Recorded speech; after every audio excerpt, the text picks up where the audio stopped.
Baik, sedikit kita kongsikan berkenaan dengan beberapa artikel yang bercakap berkenaan dengan moratorium ini. Pada mulanya mungkin ada yang mengatakan bahawa kelegaan kepada rakyat kerana ini antara bantuan yang diberikan kepada rakyat berdepan dengan pandemik kan, untuk membantu aliran tunai kepada rakyat semualah ketika berdepan dengan wabak ini. Tetapi ada sedikit kekeliruan berlaku apabila baru-baru ini mengatakan bahawa moratorium itu perlunya membayar faedah dan sebagainya. Kita nak bagi sedikit pemahaman kepada kita semua berkenaan dengan moratorium ini, siapa yang nak ambil, siapa yang tak nak ambil, bagaimana dan kaedahnya semua. Kita nak bersama dengan individu yang boleh memberi sedikit penerangan berkenaan dengan isu ini. Datuk Rosman Mohamad merupakan Ahli Majlis Persatuan Institusi Kewangan Pembangunan Malaysia. Kita nak bersama dengan Datuk Rosman. Assalamualaikum. Waalaikumsalam, Faria. Apa khabar? Baik, Datuk. Datuk sihat ya? Alhamdulillah, Alhamdulillah. Baik. Datuk, ni isu ni panas ni, Datuk. Ya, faham. Faham. Baik. Baik, okey. Sebelum ni dah ada kata kan tak perlu bayar secara automatik lah pembayaran tu, penangguhan 6 bulan itu kan, untuk sewa beli, untuk pembiayaan Islam secara kadar tetap.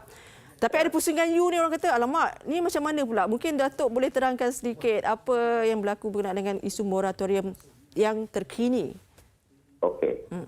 Terima kasih Faria, terima kasih TV3 MHI kerana menjemput saya. Mudah-mudahan dengan sedikit pencerahan yang saya beri akan memberi kefahaman yang baik kepada masyarakat. Ya. Biar saya mulakan dengan saya mewakili AFIN, tapi banyak contoh saya akan beri adalah daripada bank rakyat. Ya. First of all, kita kena faham perbankan ya. Perbankan, saya bercakap pasal perbankan Islam, tapi tak lari juga dengan perbankan yang biasa. Baik. Kita ada 3 pihak. Kita ada pelanggan pembiayaan, kalau borrower dalam bahasa Inggeris. Kita ada depositor dan kita ada pemegang saham di bank rakyat. Di bank rakyat ni pemegang saham kita hampir 1 juta. Dan almost 70% pemegang saham kita adalah kumpulan B40. Jadi sebagai sebuah institusi, sebuah bank, kita kena bertanggungjawab secara adil kepada 3 pihak ni. Borrower, depositor dan juga pemegang saham. Biar saya ambil contoh yang mudah. Ini contoh yang sebenar yang berlaku di bank rakyat. Kita ada orang meminjam RM50,000 yang mana selama 9 tahun, 108 bulan, yang mana bayaran bulanan dia adalah 571 tiap-tiap bulan. Apa dia 571 ni? 571 ni adalah prinsipal dan juga keuntungan bank. Dengan adanya keuntungan bank, maka bank bolehlah membayar zakat. Seperti di bank rakyat ni terkenal, kita bayar zakat setiap saban tahun. Bank boleh membayar cukai kepada kerajaan.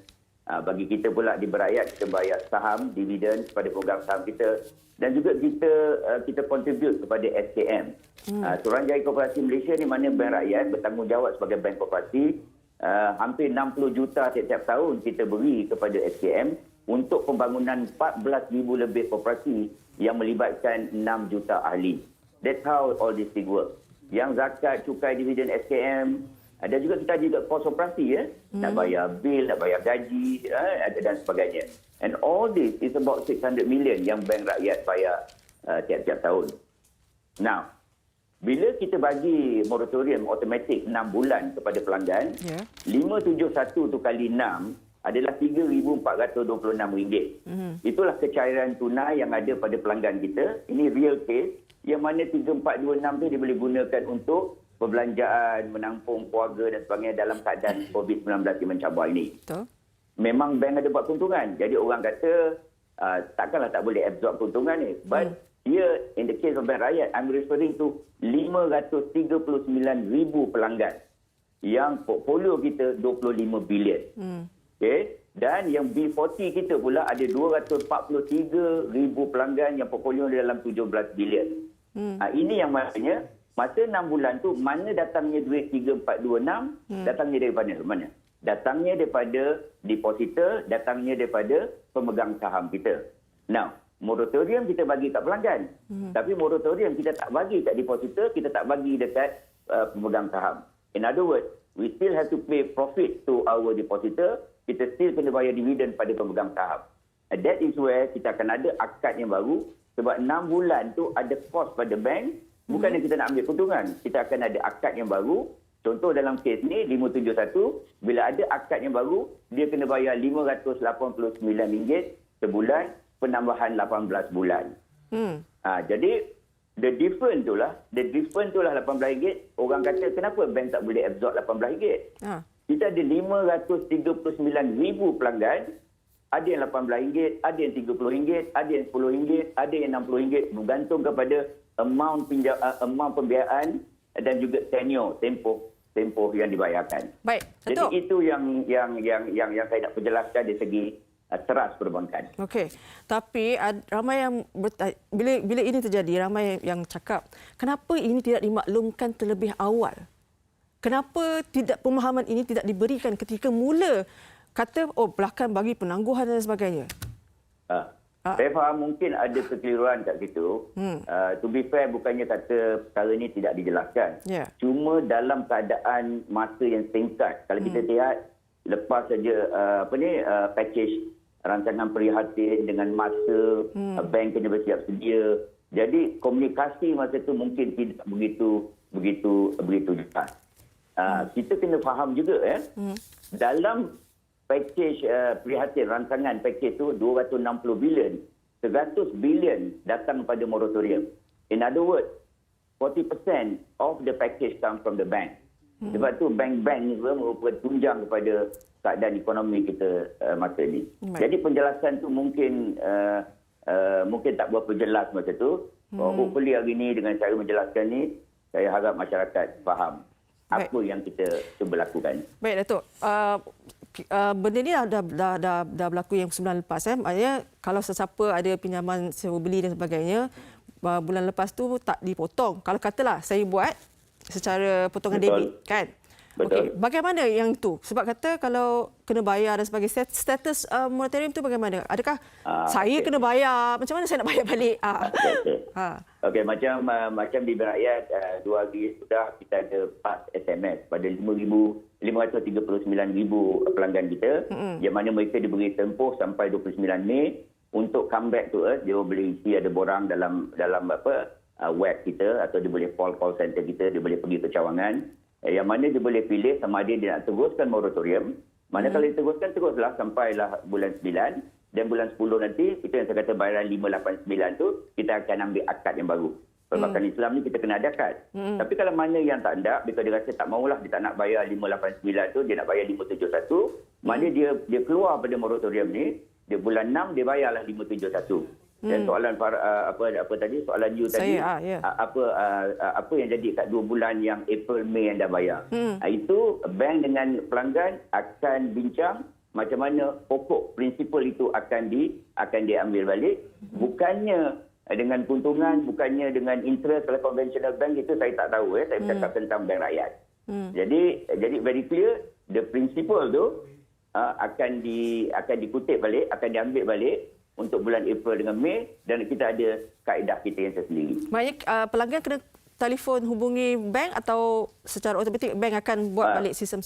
Kita automatik sebab kita dah hantar SMS. Lepas tu isi borang, bila sampai borang kepada kita akan proses benda tu dan kita akan kembalikan information tu pada pelanggan kita. And then ada benda yang perlu buat, akad baru, datang ke cawangan, sign agreement dan sebagainya, itu proses yang better. But they don't have to worry about that. All will be taken care. Maknanya siapa yang teruskan perlu hubungi bank ataupun biarkan siapa? Dalam macam kes Bank Rakyat tu kita ada bagi borang, dia akan come back to us. Nak teruslah. Moratorium 6 bulan. Kalau yang tak ada, dia boleh keluar. Bulan 6 dia bayar balik yang 571 yang saya masukkan tadi. Baik, Datuk. Clear, Datuk. Clear ke tak clear? Saya clear. Okey, bagus. Saya harap semua yang di luar tu clear sebab COVID-19 ni bukannya satu benda yang kita minta. Ini dugaan Allah SWT datang pada kita yang melibatkan seluruh dunia. Malah cara kita menangani masalah ni, kita kena pikul tanggungjawab kita bersama. Sebab tu saya kata tadi, tiga-tiga pihak tu kena sama-sama bertanggungjawab. Ini yang kata, saya suka slogan kita jaga kita tu lah. Kalau kita jaga keluarga kita, jaga anak kita, jaga jiran kita, in term of financial health, so kita jaga kita. That's why Bank Negara come into picture, MOF, saya ada kementerian saya, Pengurusan Usahawan, SKM, dan depositor, peminjam, pemegang saham, everybody has jaga antara satu sama lain. Because kita semua kena bertanggungjawab, termasuklah pelanggan pembiayaan itu sendiri. Saya nak sebut je satu hadis. Ini hadis daripada Rasulullah, Nabi kita. Madlul ghaniyyi zulmun. Penangguhan membayar hutang oleh orang kaya, iaitu orang yang berkemampuan, adalah satu kezaliman. Jadi dalam proses ini, mana orang yang boleh bayar? Bayar. In the case of bank rakyat, ada yang B40 kemungkinan yang tidak boleh bayar, kami akan deal case to case basis dan macam mana bank rakyat boleh membantu mereka dalam keadaan yang mencabar ni. That's something we will do. InsyaAllah. Itu antara usaha yang dilakukan. Baik, terima kasih banyak Datuk Rosman Mohamad, Ahli Majlis Persatuan Institusi Kewangan Pembangunan Malaysia. Jaga diri, jaga kesihatan Datuk. Terima kasih banyak-banyak. Sama kita. Baik. Kita jaga kita ya. Baik, kita mesti menang Datuk. Kita mesti menang insyaAllah. Baik. Terima kasih. Sama-sama. Okey, itu dia sedikit penerangan. Diharapkan kita fahami juga kenapa dan mengapa. Mungkin kalau tadi di awal kata mungkin disebabkan sedikit berlakunya kekeliruan komunikasi itu, jadi berlakunya sedikit kekeliruan pemahaman. Apapun, sama-sama kita dah faham sedikit, jadi tunaikan tanggungjawab. Mana yang mampu, bayar dulu. Mana yang tak mampu, hubungi bank. Mungkin ada jalan yang boleh menjadi penyelesaian.